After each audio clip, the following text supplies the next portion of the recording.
siempre levantás la bandera de rebeldías. ¿Uno te puede ubicar políticamente en la izquierda, en el centro, en la derecha? ¿Hay alguna categoría que te ubique, que te exprese? Políticamente hablando, soy mucho más un anarco primitivista que una realidad de izquierda, nunca en la derecha. Y la cuestión, cuando yo hablo de rebeldías, hablo de... Voy a citar al Papa con todo el respeto, ¿no? O sea, cuando una persona como el Papa, nuestro Papa, le habla a la juventud, a los jóvenes, y le dicen, hagan lío, es porque algo está pasando, ¿no? O sea, han armado sociedades de miasmas, han armado desde la estructura y la composición sociedades que no se levantan y que no asimilan, sino que acumulan y acumulan y acumulan y acumulan y no explotan.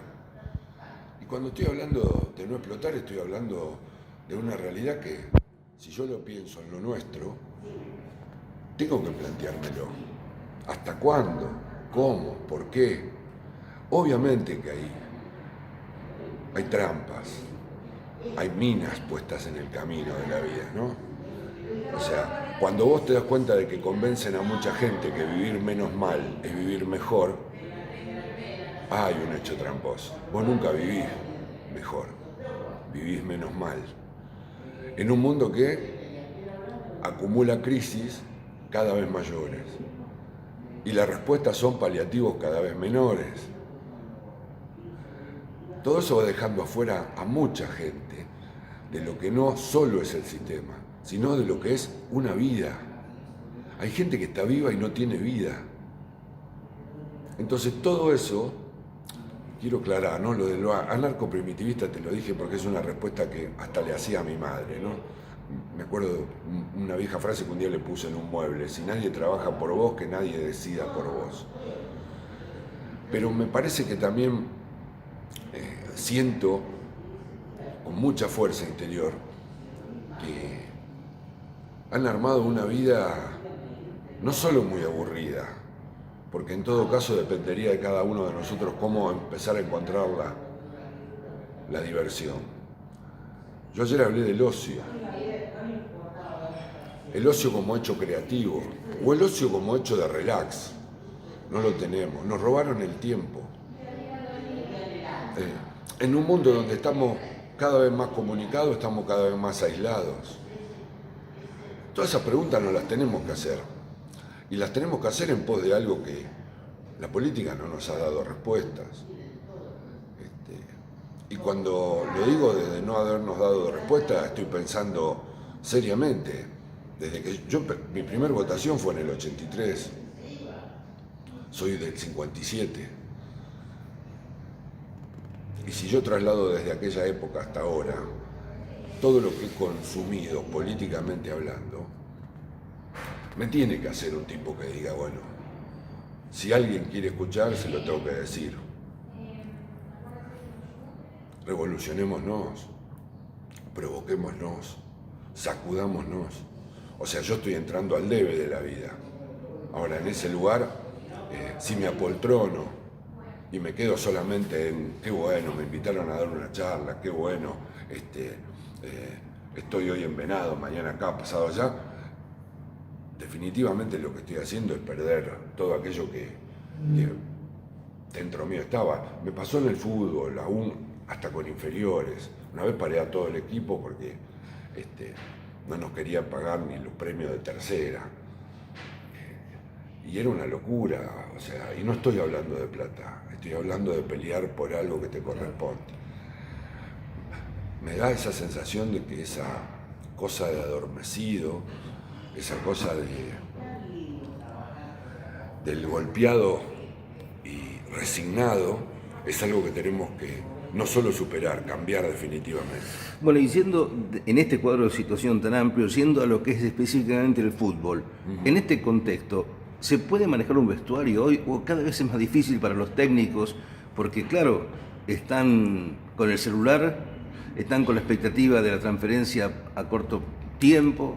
¿Cómo hace un técnico hoy para abordar esto? Sin ninguna duda la función del técnico hoy no solo ha crecido y fue muchísimo más allá de lo que era en mi época, porque también te enfrentas a otro tipo de personas, a otro tipo de jóvenes.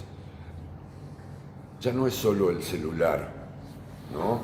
Esta cosa de tener, termina el partido y los ves ahí sentados con el celular y vos decís, pucha, recién acaba de terminar esto. Hay una necesidad, ya no sé si de comunicación, hay una necesidad de enfrentarme a la pantalla porque parece que mi vida no fuese la misma. Con respecto al entrenador, también tiene que darse cuenta que, por ejemplo, una de las cosas que tiene que lograr en corto tiempo, lograr que el grupo se sienta que pertenece. Esto antes se conseguía con el paso del tiempo. Hoy un entrenador sabe que no solo tiene corto su tiempo porque depende de resultados, sino que a la vez puede tener poco tiempo hasta en el manejo de los futbolistas, porque un futbolista en 10 fechas por ahí se fue. Claro. O en un campeonato y no lo tiene más. Como los campeonatos son cada vez más cortos. El Pato Pastoriza era con los basados que hacían los equipos, ¿no? El Pato tenía una personalidad muy fuerte y como tal era aunador. El Pato Pastoriza era desde el asado el vínculo casi familiar, pero también manejaba otros futbolistas con otras maneras de pensar. Hoy hay un mundo que excede, el futbolista termina el entrenamiento y se quiere ir, y los que terminan marcando una diferencia son los que después de mucho tiempo te cuentan y te dicen se quedaba 1 hora más a patear tiro libre. No tenés idea lo que era haciendo abdominales después porque él necesitaba tener fuerza en pos de su resistencia.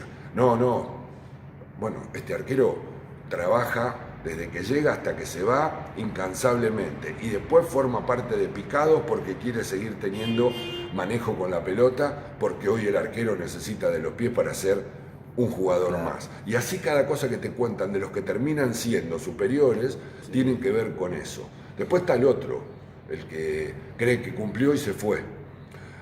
Todo eso es parte de cómo un entrenador, pero aparte hay algo que me parece clave, que hoy manejás otras cabezas desde el vínculo, inclusive de cómo te llegan, y hay que tener mucho cuidado.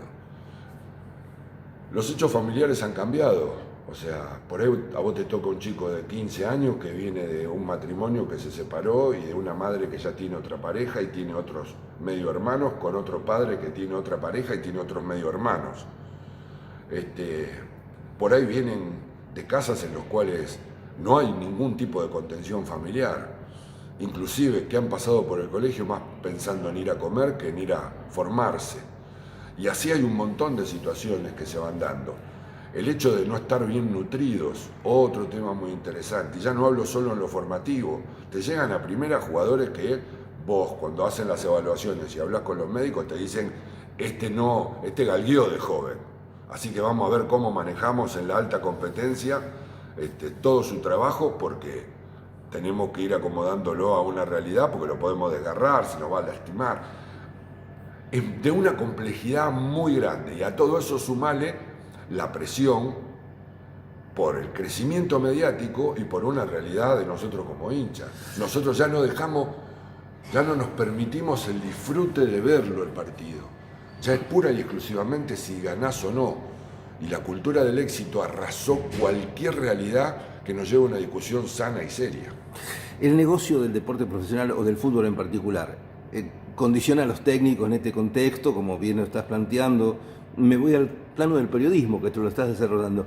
¿Está muy condicionado toda la tarea que, por ejemplo, están haciendo en los medios televisivos? ¿Tenés margen para desarrollar tus miradas o estás siempre acotado por contextos? Te lo aclaro. Hay entrenadores que vos ves que son tratados de otra manera ante hechos parecidos de cómo son tratados otros entrenadores. Hay entrenadores que reciben mucha menos crítica ante resultados adversos que otros entrenadores. Y esto mucho tiene que ver no solo con estilos de juego, con la manera de pensar del periodista, sino también tiene que ver con el amiguismo que pueda haber. Entonces el hecho periodístico ahí ya está absolutamente roto. Después hay toda una sobreexposición que lleva a creer que el fútbol es importante porque yo lo comento, o el fútbol es importante porque yo lo relato, o pasado y hemos visto infinitos ejemplos de periodistas que decían, ¿vos quién te crees que sos? Tipos que han dicho, si yo no te nombro, a vos no te conoce nadie. Todo eso ha hecho crecer en un lugar horrible a la media, al tipo del medio. Pero hay algo mucho más grave. Cuando el medio se hizo socio del negocio y empezó a ser parte fundamental, porque sin la plata de la televisión los clubes no podrían existir. Cuando la globalidad llevó al hecho recaudatorio y desde el hecho recaudatorio a la dependencia, el periodista tomó un protagonismo completamente diferente. Y ahí el futbolista entregó cosas que no tendría que haber entregado. Sus intimidades, cuando digo sus intimidades no estoy hablando de su vida personal, sino lo que pasa dentro de un vestuario. Se empezaron a admirar hace 20 años porque se hacía una reunión de acá no sale, se subían al auto, prendían la radio y ya estaban contando lo que había pasado en esa reunión. Vino el Boca, es un cabaret, ¿te acordás? Eso es uno de los tantos ejemplos. O sea, el tema de dejar entrar a la intimidad. Yo he visto cuando se permitió un festejo de un campeonato de Boca en la cancha de Independiente y vi periodistas que no podían entrar a ese festejo en un vallado, ¿no? Mirándose y cuestionándose el por qué. Ahora, si donde vos trabajás hubiera puesto la plata que se puso para hacer lo que estaban haciendo otros, ¿te hubieras quejado o no te hubieras quejado? Bueno, ese tipo de preguntas no las hacemos y las llevamos al peor lugar, que es mientras me toca, formo parte, cuando no me toca, critico. El hecho crítico está roto y el hecho periodístico completamente perdido. Y todo esto fue creciendo y se armó en una bola que hoy es casi imparable. Terminan con entrenadores permitiendo de que se les grabe su arenga. Y es más, los futbolistas terminan grabándose. Me estás grabando con un celular. La gente hace el amor y se graba. Sí, sí. Y sube a las redes su intimidad, más importante. Entonces me parece que en ese nivel de exposición hay algo que se quebró y hay algo que el fútbol no defendió desde el fútbol mismo, que es esto que yo te digo. Esa intimidad, esa cosa. Al Pato no le hubieran puesto una cámara dentro del vestuario ni en pedo. Perdónenme la expresión. Ese tipo de cosas me parece que son las que se permitió que fuese mucho más laxo y como tal se invadió. Y cuando se invade, fuiste porque sos el que te invade. En este contexto, nombrame algunos periodistas que valorizás. Bueno. Por ejemplo, Ezequiel Fernández Mur, ¿te gusta? Sí, claro. Ezequiel es uno de esos faros. Es una guía. Primero por su estilo. Segundo por su manera de escribir, su búsqueda y por los temas que aborda. Sin ninguna duda, Ezequiel es uno de esos tipos a los cuales tendría que tener otra notoriedad. Me voy atrás en el tiempo, Osvaldo Ardizone. ¿Te gustaba ese gráfico de esos tiempos o te gustaba más un Panzeri? No, vos le arrancabas las revistas de abajo de los brazos a tus viejos. Y las arrancaba porque había nota de Ardizone, de Juvenal. Panzeri, yo lo vi muy poco, pero después buceé. Panzeri representaba lo que yo creo que tiene que ser el periodismo. El que incomoda, el de la pregunta que nadie espera, el del no temor ante el personaje que está enfrente. Todo eso se fue acomodando a una realidad. Hoy los personajes te dan nota y si el vínculo viene con algo incómodo, no. O se frena y te dicen, de eso no voy a hablar, o no vine para estar y se va. Algo hablé ayer en la charla, las entrevistas son más que nada un agasajo al invitado que una entrevista donde se pueda preguntar. Nadie se le animaba a Diego a preguntar, no solo por la fascinación y la admiración que representaba un personaje como Diego, sino también porque sabía que venía la condena y ante eso el público había perdido de vista el hecho periodístico. Era con el Diego, no. Entonces todo eso hace de que contribuya a perder todo aquello que se tenía. Ardizone decoraba y armaba sus notas desde un lugar casi poético. Juvenal lo manejaba desde otro lado. Diego Lucero, el uruguayo que trabajó en Clarín durante mucho tiempo y escribió, armaba toda una historia de cómo llegar a una cancha y después terminaba. Fontana Rosa lo hacía en los mundiales contando historias a su manera, a su estilo. Ahora, después, Panzeri era el de las preguntas que nadie se animaba a hacer. Y era el tipo que no iba atrás del éxito, que era capaz desde el hecho periodístico de cuestionar el éxito. Terminó cuestionando hasta el Mundial 78. En ese lugar, nosotros hemos perdido muchos lugares, muchos lugares, creo que es lo que corresponde decir. Entonces, no sé, Miguel Simón me parece no solo un gran relator, sino un gran periodista porque abarca muchos deportes y hay un conocimiento, un tipo que puede hablar de rugby, de tenis, que puede hablar de básquet. Juan Pablo hablo de Barsky, tiene una manera de comunicar que lo hace muy interesante. Diego Latorre explicando fútbol para mí es el mejor, pero es un exfutbolista que llega al periodismo.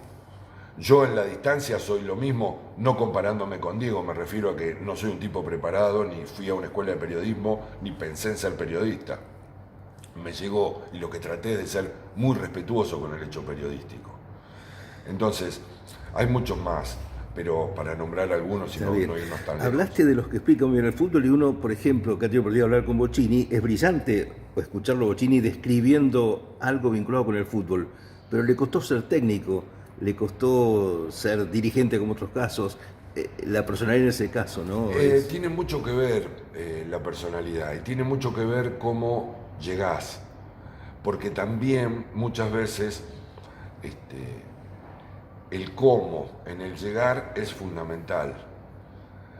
Y ahí también hay otra cosa,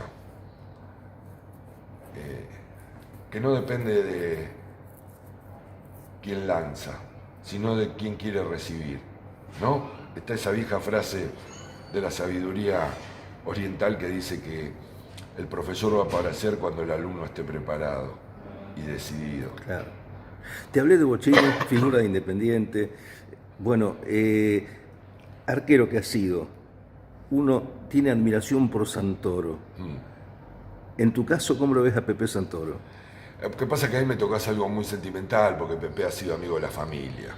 Ha venido a comer a casa con mis viejos, o sea, a tal punto que el otro día lo vi en un evento que hubo en la cancha de Independiente, en el cual me invitaron, y me trajo una foto de mi madre, cuando él la invitó a un reconocimiento que le hacían. Está todos los arqueros que él formó, o sea, estaba Gavarini, estaba el Tato Medina, que fue compañero de él, que se fracturó. Correcto. En aquella época de los 70, 80, estaba Asman, estaba Ustari,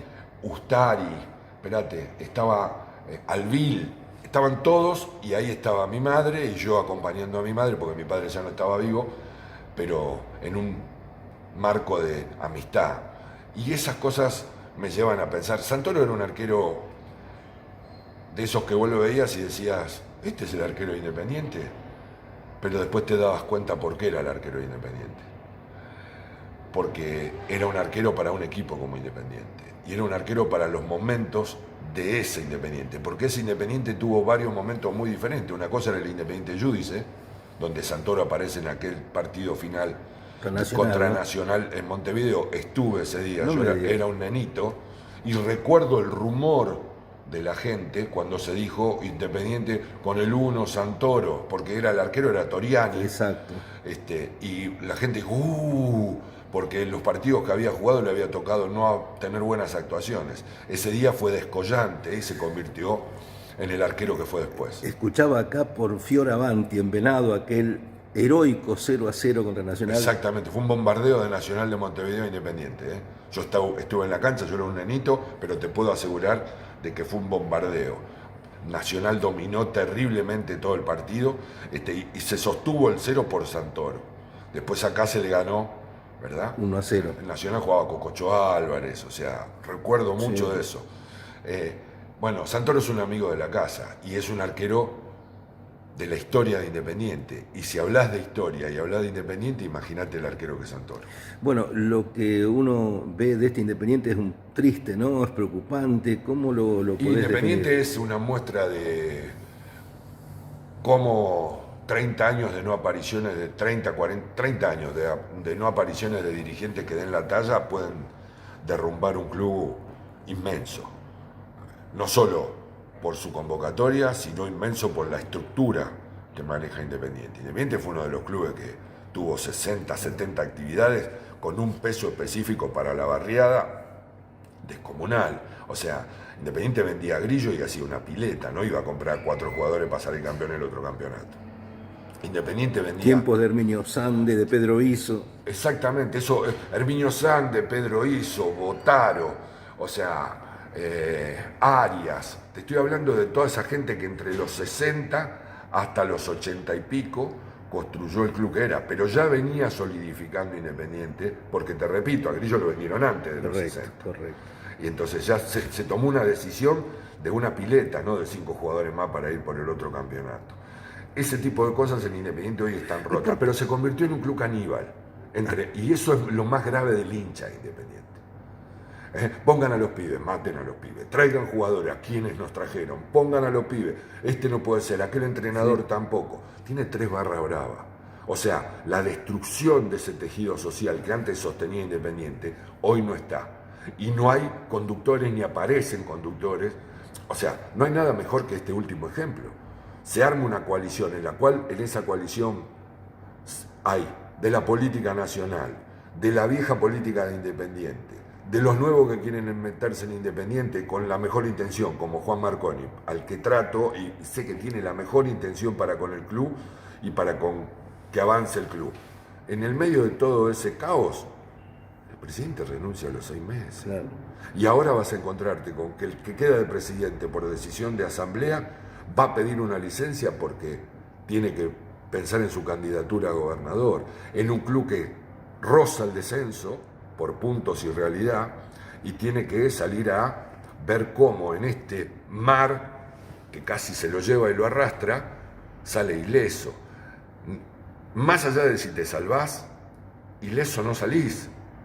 Todo eso termina siendo un caldo de cultivo para lo peor. Bueno. Y esto de Tevez es manotazo, recurrir allá a cualquier fórmula. Primero porque deben haber hablado con entrenadores y debe haber muchos entrenadores que no habrán querido agarrar. Entre ellos Holland, que no entre ellos Holland. Segundo. Quizás sea lógico que no agarren en estas condiciones algunos, ¿no? Eso es muy personal y es de cada uno, ¿no?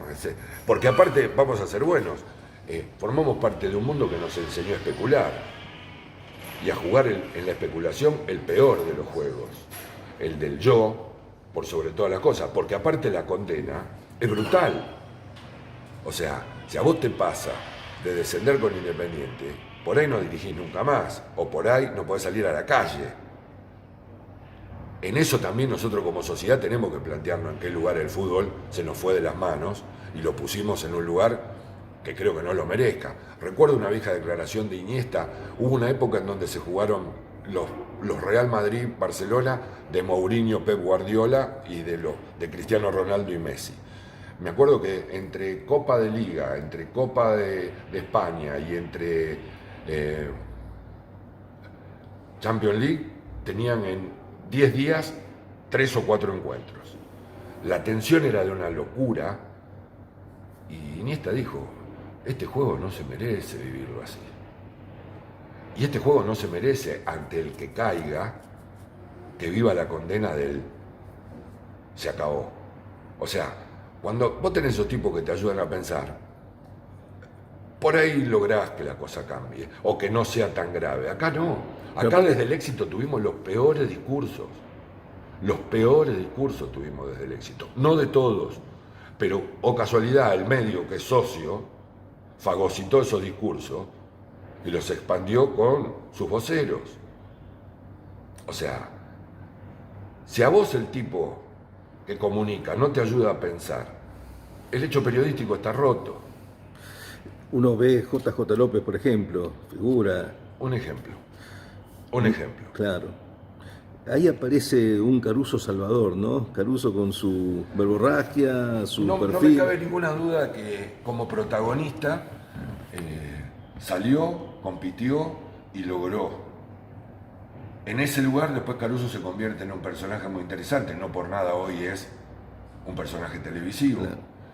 pero se convierte en un personaje muy interesante ya no solo desde el logro, no nos olvidemos que Diego fue el que le dijo a Caruso, vos tenés que agarrar a Argentino Junior, y Diego fue el que le dijo a los de Argentino Junior, pongan a Caruso.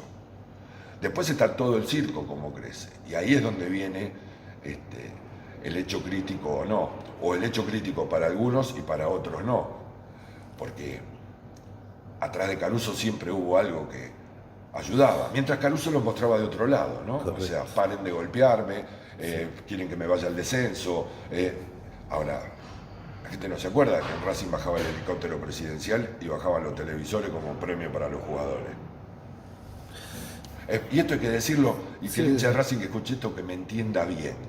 Estoy hablando del juego de poder. En ese juego de poder, mediáticamente hablando, no solo era un entrenador que sabía armar sus equipos, que peleaba el descenso y que conseguía salvarlos.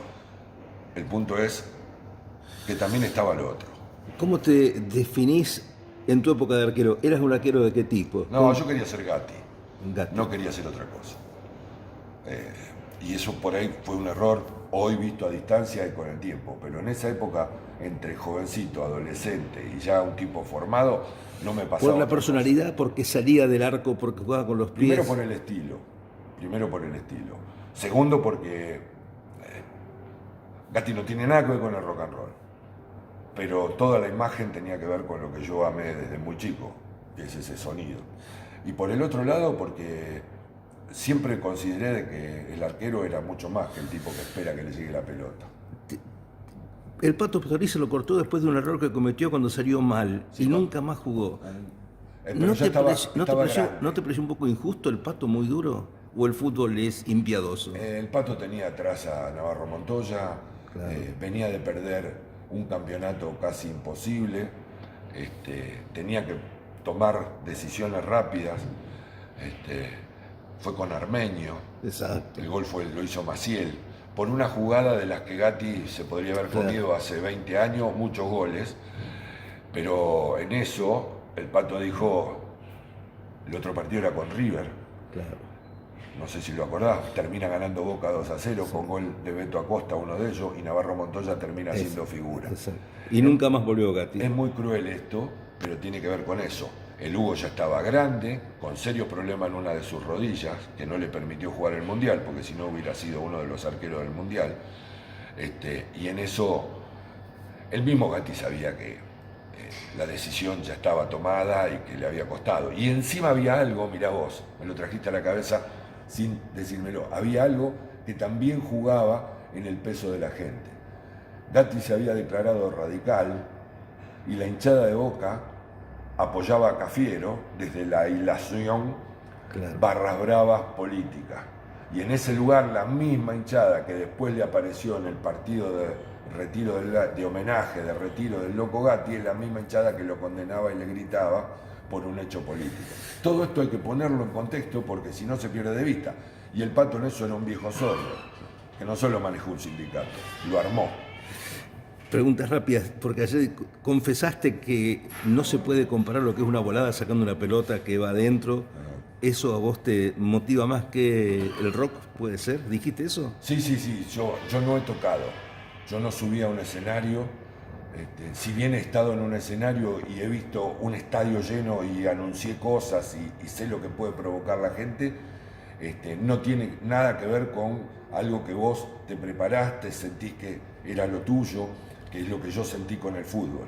Cuando me preguntaron ayer entre un recital de rock, o una tapada como la del Dibu Martínez en una instancia definitoria, no tiene nada que compararse, es la del Dibu Martínez, por dar eso como hito de nuestra historia futbolística, es la tajada más importante de la historia del fútbol argentino, sin duda. ¿Por qué digo esto sin sacar de lado las de Filiol en la final con Holanda?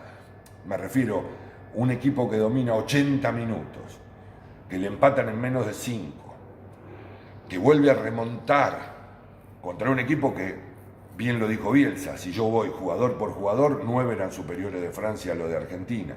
Remonta en el alargue, vuelve a pasar a ganar no solo por goles, sino en fútbol.